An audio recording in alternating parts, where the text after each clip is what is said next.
আল্লাহ নবী সাহাবারা কিভাবে রাসূলুল্লাহকে মহব্বত করেছিলেন। এ নওজওয়ানেরা, আল্লাহ নবী নবী নবী যখন দিনের জন্য সাহাবাদেরকে বলতে, বাবারা তোমরা মাল দাও বাবা, দিনের জন্য তোমরা খরচ করো বাবা। ওই সাহাবা হুজুর রাজিদা করে ফিরে যেতে, যার যা ছিল নিয়ে এসে রাসূলুল্লাহ কদমে দিতে। 1 তারিখে হযরত আবু বকর সিদ্দিক একটা পুটলি নিয়ে এসেছে, আর হযরত ওমর ফারুক রাদিয়াল্লাহু তাআলা তিনি একটা বড় পুটলি নিয়ে এসেছে। আল্লাহ নবীর কদমে দিতে লেগেছে, দিনের জন্য খরচ হবে। এই সময়ে দেখা যায় আল্লাহ নবী ওমরকে জিজ্ঞাসা করছে, ওমর কি নিয়ে এসেছো? আর আবু বকর সিদ্দিককে জিজ্ঞাসা করছে, এ আবু বকর ঘরে কি রেখে এসেছো? ওমর ফারুককে জিজ্ঞাসা করছে, ওমর রে কি নিয়ে এসেছো? আর আবু বকর সিদ্দিককে জিজ্ঞাসা করছে, এ আবু বকর কি রেখে এসেছো? কেন আল্লাহ নবী বুঝতে পেরেছে আবু বকর ঘরের মধ্যে যা ছিল সব নিয়ে চলে এসেছে। কেননা সিদ্দিক আকবরের কাপুটলিটা যখন খোলে, তার মধ্যে বুদামগুলো পাওয়া যাচ্ছে, তার মধ্যে পুরাতন কাপড়ও পাওয়া যাচ্ছে। এ থেকে রাসূলুল্লাহ জিজ্ঞাসা করলে, এ আবু বকর তুমি কি রেখে এসেছো ঘরে? হযরতে আবু বকর সিদ্দিক বললে, ইয়া রাসূলুল্লাহ হাবিবাল্লাহ, আমি আমার ঘরেতে আল্লাহ ও রাসূলের রেখে এসেছি।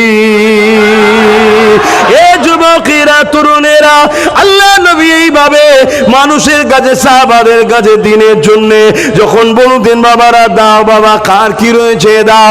এই সময় একদিনে দেখা যায় একটা মহিলা এসে হাজির হয়ে যায় আল্লাহ নবীর দরবারে, এসে বাদাম দিয়ে বলতে লাগে, ইয়া রাসূলুল্লাহ হাবিবাল্লাহ, আপনি দিনের জন্য মাল চেয়েছে, শুনলাম নাকি মাল যারা দেবে আল্লাহ পাক তাদেরকে জমিন আসমানের মতো বড় বড় জান্নাত দিয়ে দেবে। আল্লাহ নবী জানিয়েছে, জিবরাইল জানিয়ে দিয়ে গেছে। হ্যাঁ মা, আমি বলেছি। ওই মহিলা বলতে লেগেছে, ইয়া রাসূলুল্লাহ হাবিবাল্লাহ, আমার দিবার মতো তো কিছু না, আমার স্বামীও ইন্তেকাল হয়ে গেছে, কিন্তু আমি আল্লাহ পাকের খুশির জন্য আমি আমার এই কোলের বাচ্চাটাকে দিতে এসেছি। এ নওজওয়ানেরা, আল্লাহ নবী ওই সময় বলেন, মারে এই বাচ্চা নিয়ে আমি কি করব? কেন ওটা লড়াইয়ের ময়দান, ওখানে বাচ্চা কি কাজে লাগবে? ওই সময় আল্লাহ নবীকে ওই মহিলা বলেছিলেন, ইয়া রাসূলুল্লাহ হাবিবাল্লাহ, জানি বাচ্চাটা কোনো কাজে লাগবে না, তবে হুজুর এই বাচ্চা যখন লড়াইয়ের ময়দানে তীর জালিমরা নিক্ষেপ করবে, এই বাচ্চাটাকে ঢাল হিসাবে ব্যবহার করবে। আরো জোরে বলুন সুবহান।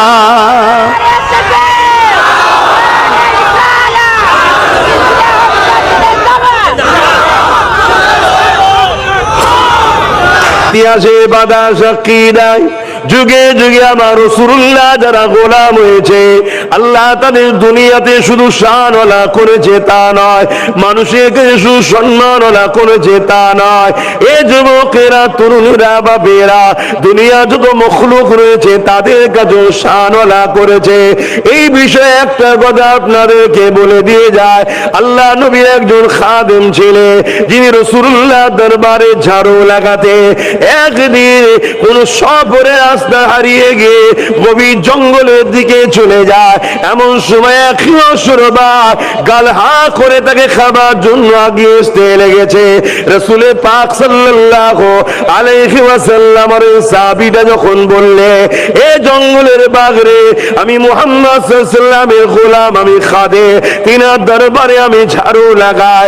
এই কথাটা শোনার সাথে সাথে ওই বাঘটা পোষা বিড়াল যেমন গায়ে ঘা ঘষে, ওইভাবে ওই সাহাবীর গায়ে ঘা ঘষে নিজের লেজ দিয়ে, হাতে পেঁচ দিয়ে যেমন হাত ধরে আমরা রাস্তা দেখিয়ে দিই, ওই বাঘটা সাহাবা হুজুর, সাহাবিয়া হুজুরের রাস্তাটা দেখিয়ে দেয়।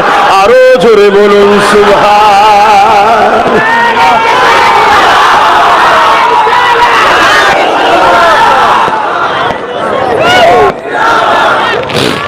জিন্দাবাদ।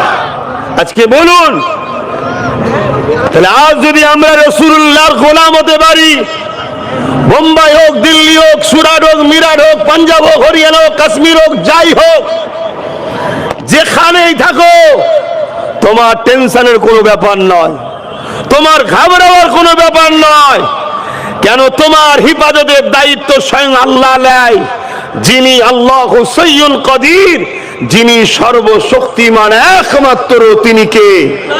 আওয়াজ দিয়ে বলুন কে? আল্লাহ।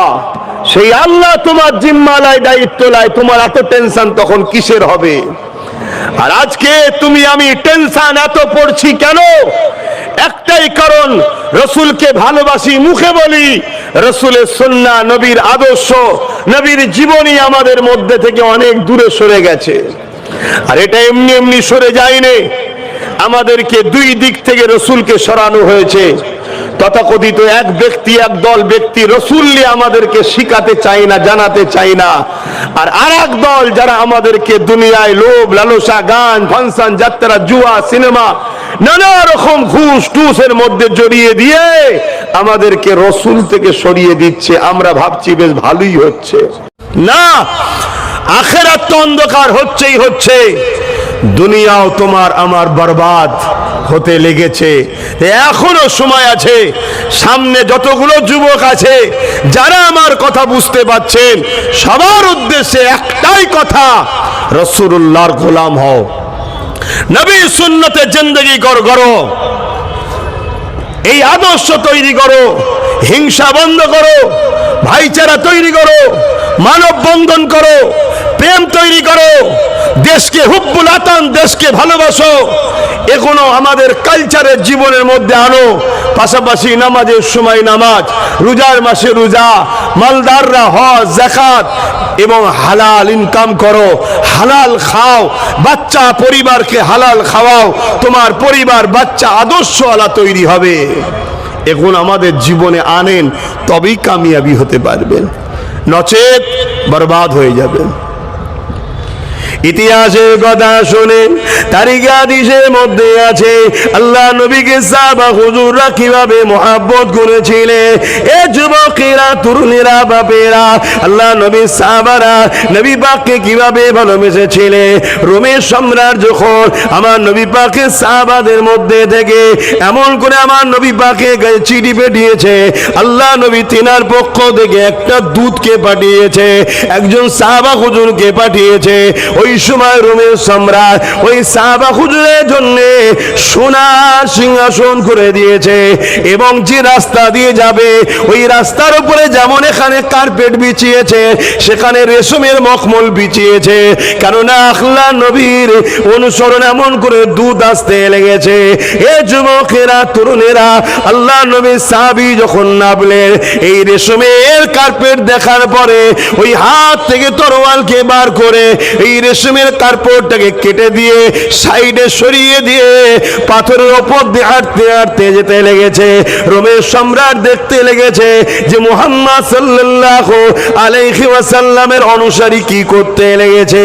আগিয়ে যাবার পরে যে সিংহাসনটা নবীর সাহাবীর জন্য দিয়েছিল, ওই সিংহাসনটা ছিল সোনার সিংহাসন। তিনি সোনার সিংহাসনকে সরিয়ে দিয়ে বলল, যদি এমনি কোনো কাঠের সিংহাসন থাকে ওটা নিয়ে আসেন, না হয় মাটিতে বসবো। রোমের সম্রাট বলতে লেগেছে, এত ঔদ্ধত্য কেন, এত অহংকার কেন? আল্লাহ নবীর সাহাবী বলেছিল, অহংকার নয়, এটা আমার রাসূলুল্লাহ সুন্নাত। নবীর সুন্নাতকে আমরা এত মূল্য দিই, পুরো পৃথিবী যদি এক পাল্লায় রাখা হয়, আমার রাসূলুল্লাহর একটা সুন্নাতের দাম, মূল্য ভারী আরো বেশি হয়ে যাবে। আল্লাহ রসুল বলেছে, মুসলিম এমন করে পুরুষদের জন্য আল্লাহ রসুল বলেছে রেশম ব্যবহার করা যাবে না। তাই রেশমের কার্পেটের উপর দিয়ে আমরা নবীর অনুসারী কখনো হাঁটতে পারি না। কিভাবে মানা বলে দেখুন। এক শাহ বাদশাহ দরবারে যাচ্ছে, ইস্তেকবাল করার জন্য রেশমের কার্পেট বিছিয়েছে। হুজুর বলেছে রেশম পুরুষদের জন্য ব্যবহার নিষেধ, তাই তার উপর দিয়ে হাঁটলো না। আর সোনা পুরুষদের জন্য ব্যবহার নিষেধ, তাই তিনি সোনার সিংহাসনে বসলেন না। আজ আমরা কোথায় চলে গেছি, আমরা কত লুবি হয়ে গেছি ভাবুন। আল্লাহ একটু আওকাত দিলেই, একটু বড় করে দিলেই আমরা হুজুরকে ভুলে যাচ্ছি, হুজুরের সুন্নাতকে ভুলে যাচ্ছি। মনে রাখবেন, আল্লাহ আমাদেরকে বহু দিক দিয়ে পরীক্ষা নেবে, বহুত দিক দিয়ে পরীক্ষা নেবে। কাউকে ধনী করে পরীক্ষা নেবে, কাউকে গরিব করে পরীক্ষা নেবে, বিভিন্ন দিক দিয়ে আল্লাহ পরীক্ষা নেবে। কিন্তু মনে রেখে দিও, যদি কামিয়াবি তো সেই ব্যক্তি হবে যে রসুলকে মডেল হিসাবে মেনে চলবে।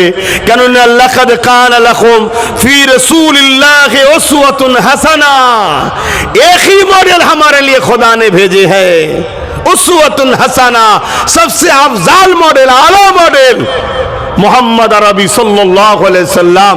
नमाज कैसा अदा करना है नबी को देखो, रोजा किस तरीके से रखना है नबी को देखो, हज किस तरीके से अदा करना है नबी को देखो, ज़कात कैसे देना है नबी को देखो, अपनी कोई औलाद की नेका देना है नबी को देखो। हर शे, कुछ भी बिजनेस बोलो, कुछ भी बोलो, जैसे भी बोलो, हमारे नबी को फॉलो करना है। जिस तरीके से नबी ने हम लोगों को सिखाया उसी तरीके से चलना है। बोलिए सुभान अल्लाह। दूसरा कोई राह हमारे लिए नहीं है। दुनिया में कौन क्या कर रहे हो अपना अपना पास में, हम किसी के विरोध में नहीं बोलते हैं, मगर हम अपना पसंद आका के कदमों के नक्शे के अनुसार चलते हैं, ये हमारा पसंद है। बोलिए सुभान अल्लाह। সেই নবীকে যদি আমরা ছেড়ে দিই তাহলে আমরা বরবাদ হয়ে যাব। আজ বরবাদ হচ্ছি। আজ থেকে 100 বছর আগে দুনিয়া আমাদের কাছে এসে দাঁড়িয়ে থাকতো, সে আমেরিকা হোক, ব্রিটেন হোক, আমাদের কাছে এসে দাঁড়িয়ে থাকতো 100 বছর আগে। সুলতান আব্দুল হামিদ যখন নেতৃত্ব দিয়েছে, এই 100 বছরে আমরা রসুল ভোলা হলাম।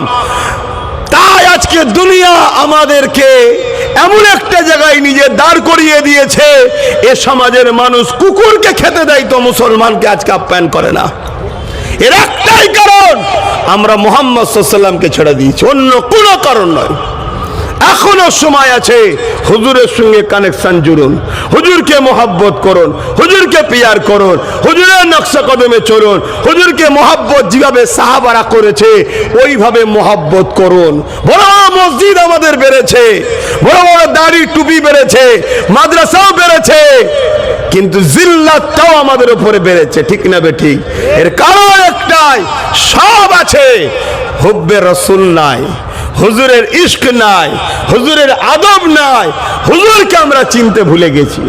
এজন্য আজ আমাদের এই দুর্দশা হচ্ছে। তাই আমি এসেছি যখন, এতটুকু মেসেজ দিয়ে যাব, রাসূলের নাকার হও, নবীর গোলাম হও। বাস নিতে পারলে আলহামদুলিল্লাহ। তুমি যেখানেই থাকো, তোমার আগে যদি 50 জন থাকে, পিছনেও যদি 50 জন থাকে, আগের 50 জন বিপদে হয়তো সাহায্য পাবে না, পিছনের 50 জনও হয়তো বিপদে সাহায্য পাবে না।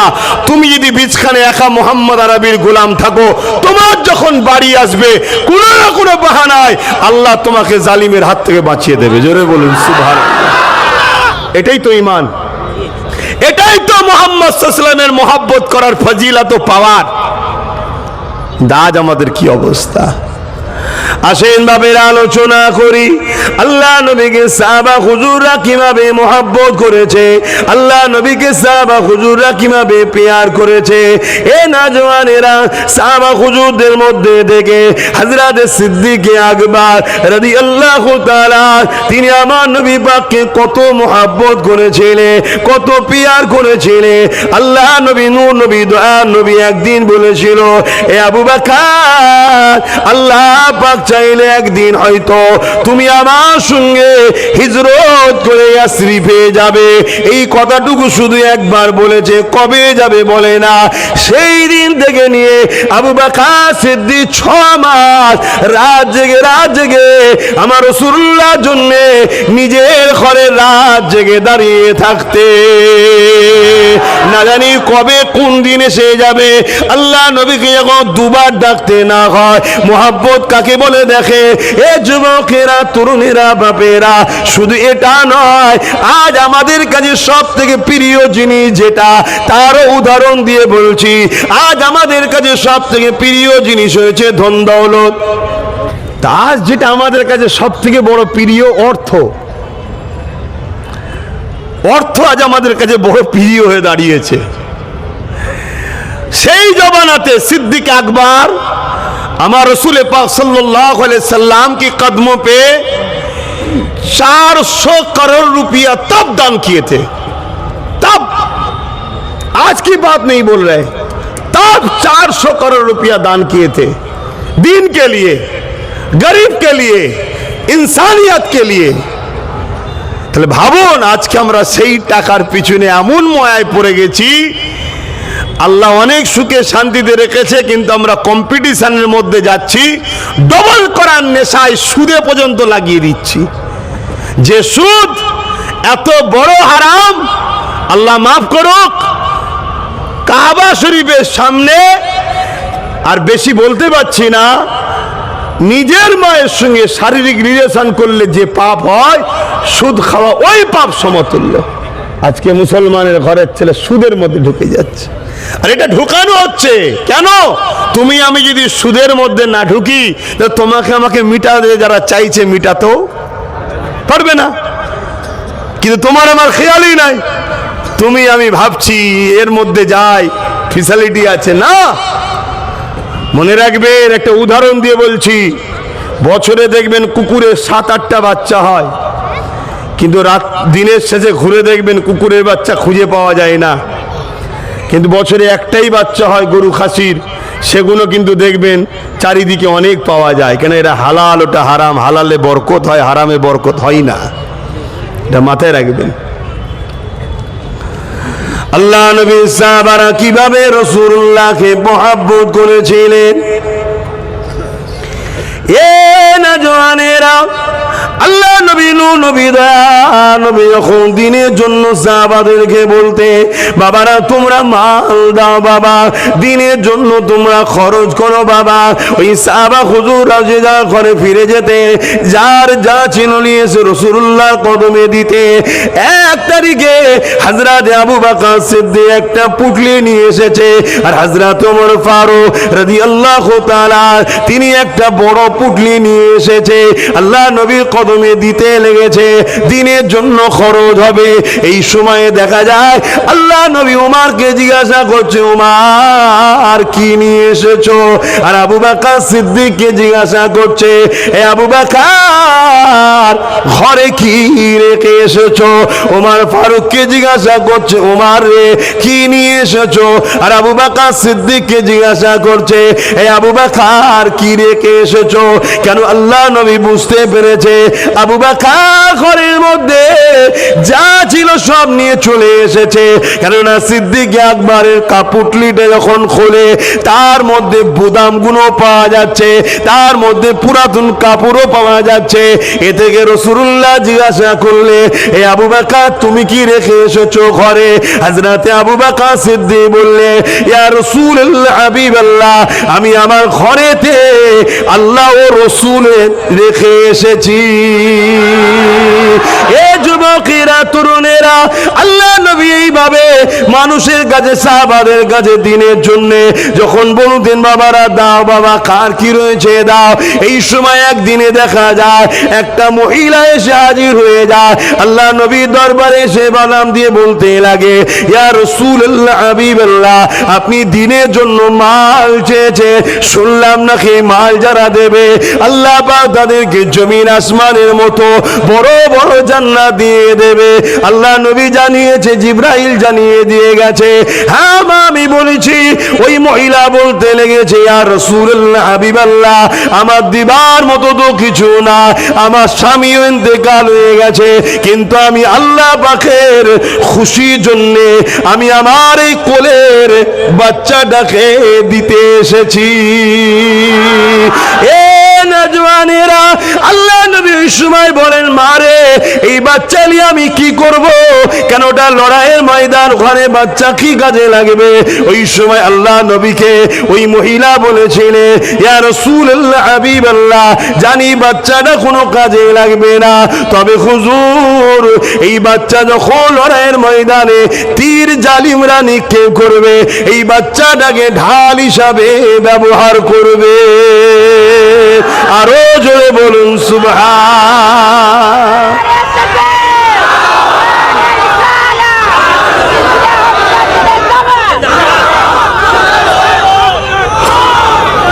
ভাইরা আমার, ভাবুন, তারা রাসূলকে এত ভালোবাসতেন, নিজের সন্তানকে পর্যন্ত দিয়ে দিচ্ছে।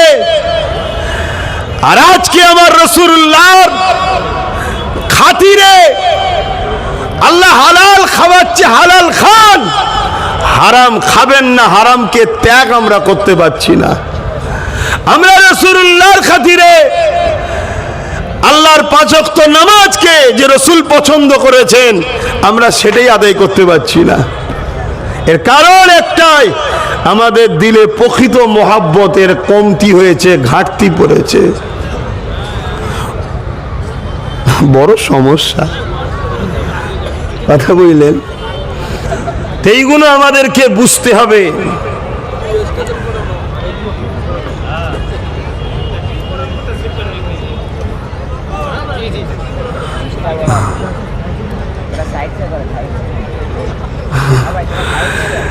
অ্যাকচুয়ালি আমাদের কালচার তেমন নয় না, কিন্তু ইনারা কি করে জানবে? সেই রসুলের উম্মত আমরা আজ দুনিয়ায় আমার রসুলের দিনকে নিয়ে, রসুলকে নিয়ে নানা রকম মিথ্যাচার করা হচ্ছে। পুরো দুনিয়া জুড়ে মিথ্যাচার করা হচ্ছে। আর পাশাপাশি আমরাও সেই রসুলের দিনের পক্ষে না থাকিয়ে দুনিয়ার মানুষের ধোঁকায় পড়ে আমাদের কর্মজীবনে এমন কিছু ভুল কাজ আমরা করে ফেলছি, যেটাকে এই মিডিয়া হাইলাইট করে আমার রসুলের ইসলামের দিকে আঘাত করছে। আমাদেরকে বোঝা দরকার, আমাদেরকে পরিবর্তন হওয়া দরকার। কেননা অনেক কষ্টের বিনিময়ে কিন্তু ইসলাম এসেছে। আহা, ইসলামের জন্য আল্লাহ নবীর ওপরে কত জুলুম হয়েছে।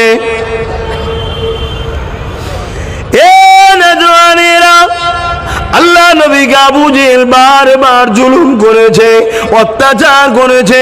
এমনও দিন গেছে আল্লাহ নবীর জন্য কুয়া করেছে, নবী পাককে ফেলে দেবে। এমনও দিন গেছে নবী পাক পাহাড়ে চলে গেছে। এমনও দিন গেছে নবী পাক মাতৃভূমি ছেড়ে দিয়ে ইয়াসরিব হিজরত করে চলে গেছে।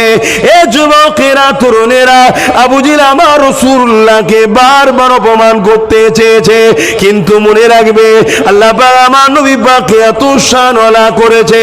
আমার নবীর বিরুদ্ধে যারা লেগেছে আল্লাহ পাক তাদেরকে মিটিয়ে দিয়েছে। আমার নবী পাককে আল্লাহ কখনো অপমান হতে দেননি। এ যুবকেরা, তরুণেরা, একদিনের কথা, আবু জেহেল আমার রাসূলুল্লাহকে অপমান করবে বলে এমন করে হাবিব ইয়ামানি নামে একটা জাদুকর ছিল, ওই জাদুকরকে ভাড়া করে নিয়ে এসেছে। পৃথিবীর বিখ্যাত জাদুকর, তাকে ভাড়া করে নিয়ে এসেছে। যেমন সুলতান হিন্দকে অপমান করার জন্য এখানেও জাদুকরকে ভ্রো করে নিয়ে এসেছিল।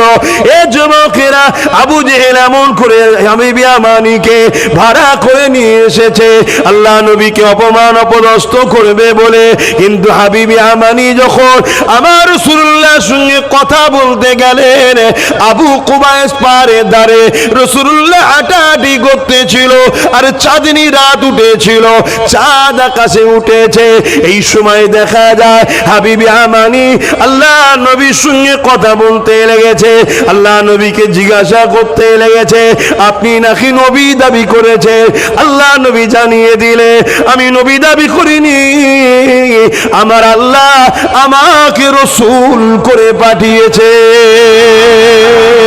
এ যুবকেরা, হাবিবে আমানি ওই সময় বলতে লেগেছে, আপনি যখন নবী রসুল কিছু মুজিজা দেখান, মুজিজা দেখান, কিন্তু হাবিবে আমানি বলছে এই মুজিজা जमीने दिखाले হবে না। क्यों? हबीब आमानी को पता है जादू जमीन पे चलते हैं, आसमान पे नहीं जादू चलते। इसीलिए हबीब आमानी ने फरमाया जो कुछ करिश्मा दिखाना है आसमान पे दिखाइए, क्योंकि पहले अबू जहल ने झूठा बोला मोहम्मद सल्लल्लाहु अलैहि वसल्लम जादूगर थे, ऐसी बोल के लेके आए हैं। तो इसीलिए हबीब आमानी ने फरमाने लगा जमीन पे कुछ ऐसी चमत्कार नहीं देखना चाहते हैं, जो कुछ दिखाना है आसमान पे दिखाइए। जब हबीब आमानी ने फरमाया, आका अपना सर उठाया, 14वीं की चाँद आसमान पे थे। आका ने फरमाने लगा, ए हबीब आमानी अगर तुम बोलो तो इस चाँद को हम 2 टुकड़े करके दिखा दें। बोलिए सुभान अल्लाह, और ऊंचा बोलिए।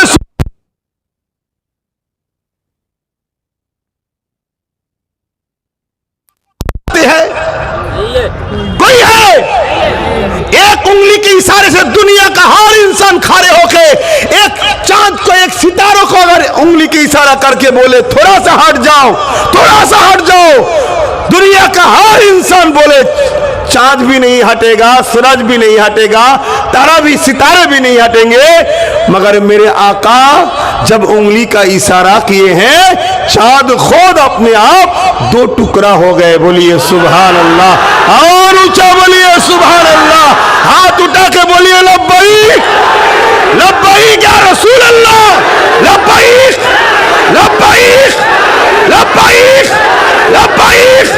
नारे तकबीर, ভারতবর্ষ, ভারতবর্ষ, মুম্বাই শহর, নারে তকবীর, আল্লাহু আকবার। ভাইরা আমার, জিন্দাবাদ। সেই নবীর হয়ে যাও जिस नबी का एक उंगली के इशारों से चांद खुद अपने आप को 2 टुकड़े बना देते हैं। बोलते हैं अरे इंसान ओलो देखो, मैं भी अमीना की लाल मोहम्मद सल्लल्लाहु अलैहि वसल्लम की गुलाम हूँ, मेरे आका ने इशारा की है, मैं खुद अपने आप को 2 टुकड़े बना दिए हैं।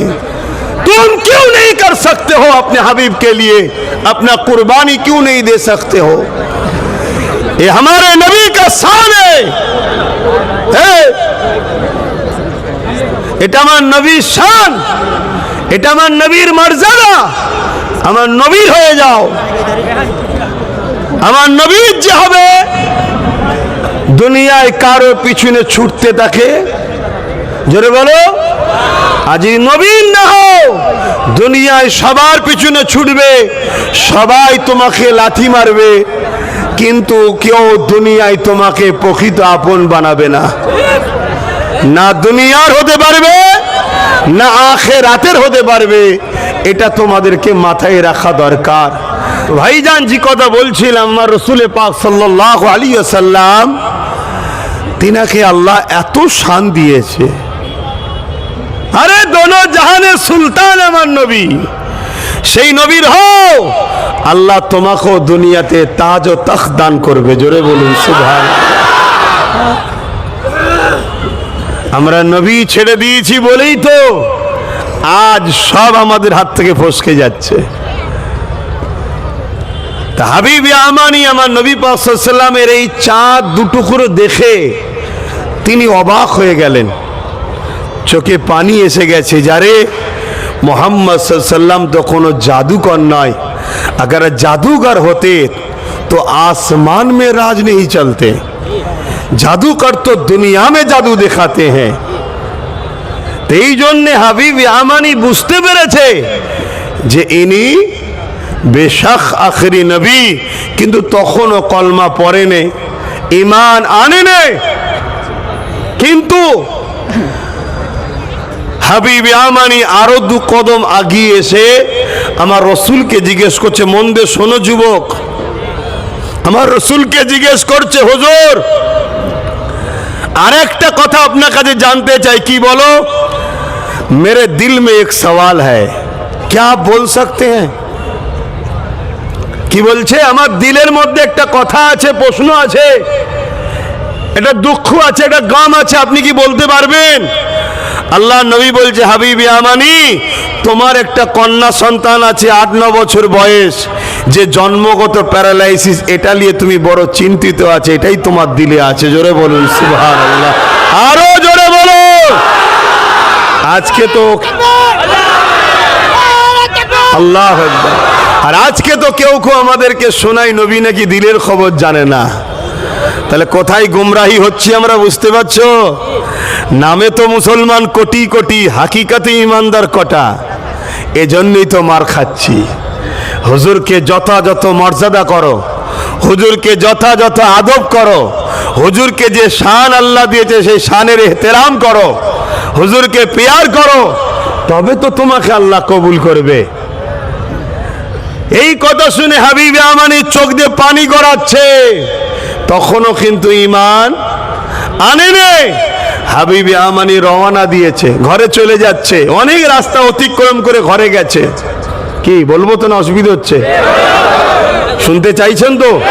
হাত তুলে বলুন, শুনতে চাইছেন তো নাকি? হ্যাঁ, হাত তুলে বলুন, শুনতে চাইছেন? মাশাআল্লাহ। আর নাই বেকার আমাকেও, আমি এমনি বাইরে মাহফিল দিয়া বন্ধ করে দিচ্ছি, একটা কারণ আছে। আমি আর 10টা হুজুরের মতো নয় তো, একটু সেন্সিটিভ হুজুর আমি। তা কোনো জায়গায় টাইট করতে পারে না, লাস্টে অন্য জায়গায় টাইট করে, তো কথা বুঝে আসছে না। এই জন্যে বাইরে জলসা নিলে আমি বলেই দিই, ভাই 10টার ওপরে আমি থাকতে পারবো না। কেন? অনেক কিছু ব্যাপার থাকে, তারা অনেক কিছু বলবে যে আরে यार कोई बात नहीं, हम सब तो जान पहचान वाला है, कर लो कर लो कर लो कर लो कर लो कर लो। ঠিক সময় দেখবেন নোটিশ এসে গেছে, এবার আর কার লোকে পাওয়া যাবে না। এজন্য আমি একটু বুঝে বুঝে পা ফেলি, বুঝে বুঝে চলি। কথা বুঝে আসছে তো নাকি? তো এই জন্য আমার রাসূল পাক সাল্লাল্লাহু আলাইহি সাল্লামের এই কথাটা একটু বলে নি। সেটা হলো এটাই, হাবিবে আমানি যখন ঘরে চলে গেছে, গিয়ে ঘরের দরজায় আঘাত দিয়েছে। যখনই আঘাত দিয়েছে, ঘরের দরজা যখন খুলেছে, হাবিবে আমানি চোখ বড় বড় হয়ে গেছে। কি দেখছে? वही 8 साल का जो लड़की था, जो पैदाइश पैरालिसिस थे, जो चल नहीं सकते, वो खुद अपने पाँव में चल के दरवाजा आके खुले है। बोलिए सुभान अल्लाह, और ऊंचा बोलिए सुभान अल्लाह। हबीब यामानी, अल्लाह अकबर, अल्लाह अकबर। हबीब यामानी ने पूछने लगा, क्या बात है बेटी, तुम सही हो गए हो, क्या बात है? उस लड़की ने कहने लगा, बाबा एक रात ख्वाब में एक बुजुर्ग आए थे, नूरानी चेहरा वाला, जिसके नूर से अपने घर रोशन हो गए। आके बोला, बेटी तुम सही होना चाहते हो तो एक बात पढ़ लो। क्या बात? ला इलाहा इल्लल्लाहु मुहम्मदुर रसूलुल्लाह। जब मैंने कलेमा पढ़ लिए थे तो बोला बिस्मिल्लाह बोल के खड़े हो जाओ। मैं जब बिस्मिल्लाह बोल के खड़े हो गए तो देखने लगा मेरा पाँव सही हो गए। बोलिए सुभान अल्लाह। तो जाते जाते उस बुजुर्ग ने कहा, सुन लो बेटियों, बेटी सुन लो, तुम्हारा बाप हबीब यामानी बहुत जल्दी ये कलमा पढ़ लेंगे। बोलिए सुभान अल्लाह। যখন এই হাবিব ইয়ামানি কথা শুনলো আর ঘরে ঢুকলো না, সোজা ওই অবস্থায় আবার রওনা দিয়ে মক্কা এসে আমার নবীর কদমে এসে ইমানের কালেমা পড়ে মুসলমান হয়েছে। জোরে বলুন সুবহানাল্লাহ। হে যুবক, আমার রসুলের হয়ে যাও, আমার নবীর হয়ে যাও। যার ইশারায় চাঁদ দুটো করে হয়, যে নেতার ইশারায় डूबा हुआ सूरज फिर दोबारा लौटते हैं, उस नेता की गुलाम बन जाओ। वो नेता मोहम्मद अरबी सल्लल्लाहु अलैहि वसल्लम। जोरे बोलूं सुभान अल्लाह। दुनिया में है कोई ऐसा जो उंगली इशारा करके सूरज को बोले थोड़ा आगे आ जाओ, सूरज दोबारा लट के आ जाओ, किसी की बात सूरज सुनेंगे? मगर मेरे नबी जब उंगली का इशारा करते हैं मौला अली के नमाज के लिए, तब सुराज हमारे नबी के बात सुन के दोबारा लौट आते हैं। बोलिए सुभान अल्लाह। बेशक मेरे नबी को ये पावर मेरे खुदा ने दिए हैं। बोलिए सुभान अल्लाह। ये अहले सुन्नत अल जमात की अकीदा है, सब पावर का एक ही मालिक है, अल्लाह हुसैन कदीर, बेशक खुदा है। हम जो बोल रहे हैं जबान से अल्फाज का पावर किसका हाथ में है? खुदा के हाथ में। हमको इस्तेमाल करने के लिए दिए हैं। ये जो हाथ हिला रहे, इस ताकत हमारा नहीं है, पावर हमारे खुदा का है। हमको इस्तेमाल करने के लिए खुदा ने भेज दिए हैं। সব ক্ষমতার মালিক একমাত্র আল্লাহ। তুমি ঘাবড়াচ্ছ কেন? সেই আল্লাহর হয়ে যাও। যে তোমায় মিটাতে চাইছে আল্লাহ তাকে মিটিয়ে দেবে, তুমি যদি আল্লাহ ও রসুলের হয়ে যেতে পারো। জোরে বলুন সুবহানাল্লাহ। তুমি ভাবতে পারবে না কোন দিক দিয়ে কি ঘুরে যাবে। आज जे तुम्हें मिटाते चाहिए काल से तुम्हार कतारे मस्जिदे दाঁড়িয়ে হাইয়ালা সালাহ হাইয়ালাল ফেলা বলতে পারে। তুমি আল্লাহর হয়ে যাও। তুমি আল্লাহর না হওয়া দরুন তো আল্লাহ তোমাকে আমাকে সাহায্য করছে না। ইতিহাসের পাতা খুলে দেখো, হযরত ওমর ফারুক তরোয়াল নিয়ে বেরিয়েছিল আল্লাহ নবীকে শহীদ করে দেবে বলে, কিন্তু ওমর ফারুক আবার রাসূলুল্লাহর কদমে চলে আসলো। যখন তরোয়াল নিয়ে বেরিয়েছিল আবু জেহেলকে বলেছিল, আবু জেহেল 39 জন কলেমা পড়ে নিয়েছে, 40 আর হতে দেব না। ঠিক এই সময়তে দেখা যায় আমার আল্লাহ পাক জানিয়ে দিলেন ফেরেশতারে, ওমরকে যেতে দাও, ওমরকে যেতে দাও। ওমর 40 হতে দেবে না বলছে, আমি আল্লাহ ওমরকে 40 নম্বর বানিয়ে দেব।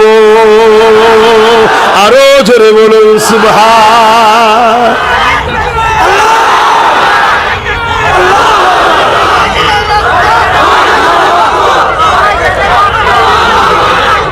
আল্লাহু আকবার। তাহলে ভাবুন ভাবুন, যে উমর ফারুক তরোয়াল নিয়ে বেরিয়েছে আমার রসুলকে শহীদ করবে, সেই উমর ফারুক আমার রসুলের কদমে এসে বলছে, হুজুর গোলামি করার একটু জায়গা আপনার কদমে দেন। জোরে বলুন সুবহানাল্লাহ। আল্লাহ যদি তোমার সাথে থাকে, রসুল যদি তুমি রসুলের হতে পারো, এ দুনিয়া কেন আখিরাতেও তোমার কোনো টেনশন নাই, কোনো জায়গাতে তোমার সমস্যা হবে না। এটাই তুমি আকীদা তৈরি করো, এই আদর্শে তুমি চলো, তবেই তো তুমি বিজয় লাভ করবে, তবেই তো তুমি কামিয়াবি হবে। আহা সাহাবা হুজুর আমার নবী পাককে কিভাবে মহব্বত করেছিলেন ইতিহাসে পাতা সাক্ষী দিয়ে দেয়। আল্লাহ নবী যখন দিনের জন্য মাল নিতে লেগেছিল, ওই সাহাবা হুজুরদের মধ্যে থেকে একজন সাহাবা দরবারে বসে বসে কাঁদতেছিলেন। আল্লাহ নবী বলতে লেগেছিলেন, এ বাবা সাহাবা রে, কেন তুমি কাঁদো, কি হয়েছে তোমার? ওই সাহাবী বলতে লেগেছে, ইয়া রাসূলুল্লাহ হাবিবাল্লাহ, আমি বড় আমার দিবার কিছু নাই, এই জন্য আমি জান্নাতকে খরিদ করতে পারলাম না, এই জন্য আমি কাঁদতে চাইছি, এই জন্য আমি কাঁদতেছি। আল্লাহ নবী আরো আফসোস করতে লাগলে। ওই সাহাবী বলতে লাগলে, ইয়া রাসূলুল্লাহ হাবিবাল্লাহ, আমাকে একটু ঘরে যাবার ইজাজত দেন। আল্লাহ নবী ইজাজত দিয়ে দিলে। এ যুবকেরা, তরুণেরা, ওই সাহাবী ঘরে চলে গেলে। ঘর বলতে তোমার আমার মতো নয়, পাতা দেখিরা। হ্যাঁ, আমার কিছু ভাই আছে এই বোম্বাই শহরে অনেক কষ্ট করে কাজ কাম করছে। আল্লাহর কাছে দোয়া করি, আল্লাহ তোমাদের জিন্দেগিতে ধনে মালে বরকত দিই, কিন্তু আল্লাহ দিলে যেন ওই অর্থকে হারাম রাস্তায় খরচ করবে না, ওই অর্থকে নোংরা রাস্তায় খরচ করবে না। কেন আল্লাহ পাক দিয়েছে তোমাকে, আল্লাহ পরীক্ষাও নিচ্ছে। নেওয়ার পরে, দেওয়ার পরে তুমি যদি আল্লাহ ভোলা হয়ে যাও, তাহলে পুরাতন জায়গায় আল্লাহ তোমাকে পাঠিয়ে দিতে তিনার জন্য কোনো সময় লাগবে না। কি লাগবে? একটা বিমার দেবে, তার চিকিৎসাতেই তোমার লাইফ শেষ। তরুণ শরীফ আল্লাহুম্মা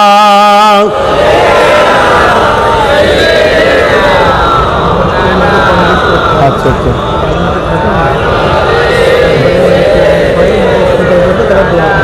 আচ্ছা না তো ভাই আমার এখন আচ্ছা আচ্ছা আচ্ছা हम तो चाह रहे 10 बजे खत्म हो जाएगा तो अल्हम्दुलिल्लाह। यही लोग तो लेट कर रहे हैं। हम रोज तकरीर करते हैं, अच्छा नहीं लगता है। यही लोग तो अच्छा लगता है लोगों को। दुरूद शरीफ अल्लाहुम्मा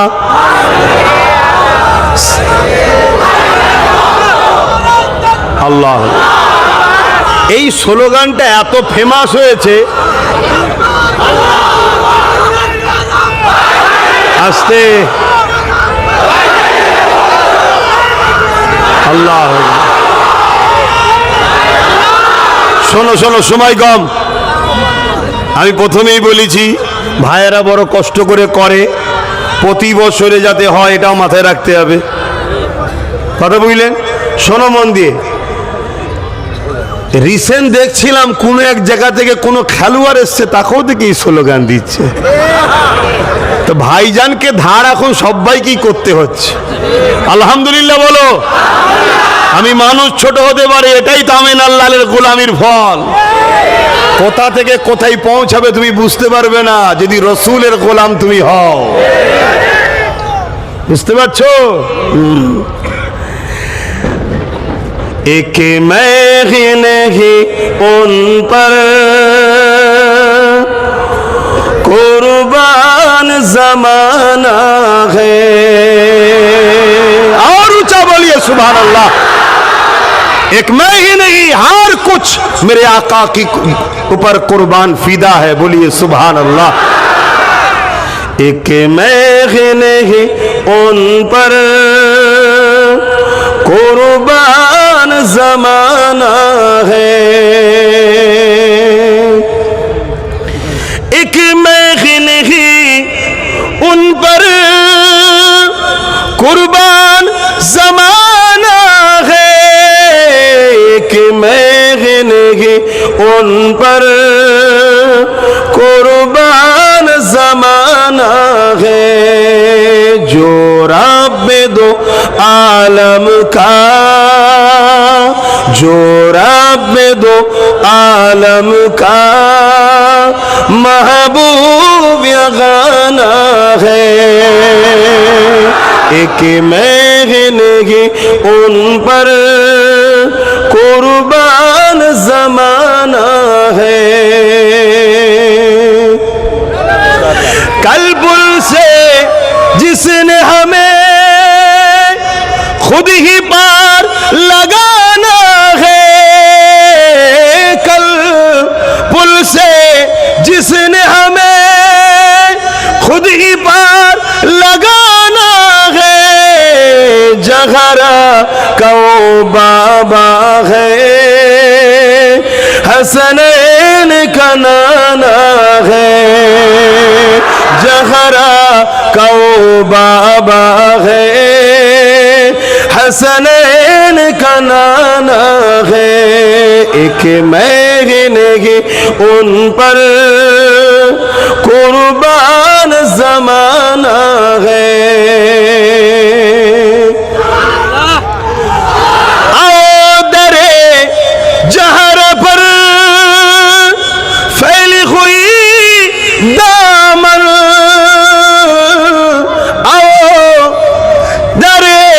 जहर पर फैली हुई दामन। ये नस्ल करीमों की, ये नस्ल करीमों की लचबा खराना है। लाओ दरे जहर पर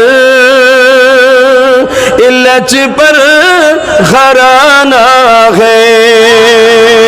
एक मैं ही नहीं उन पर कुर्बान जमाना है।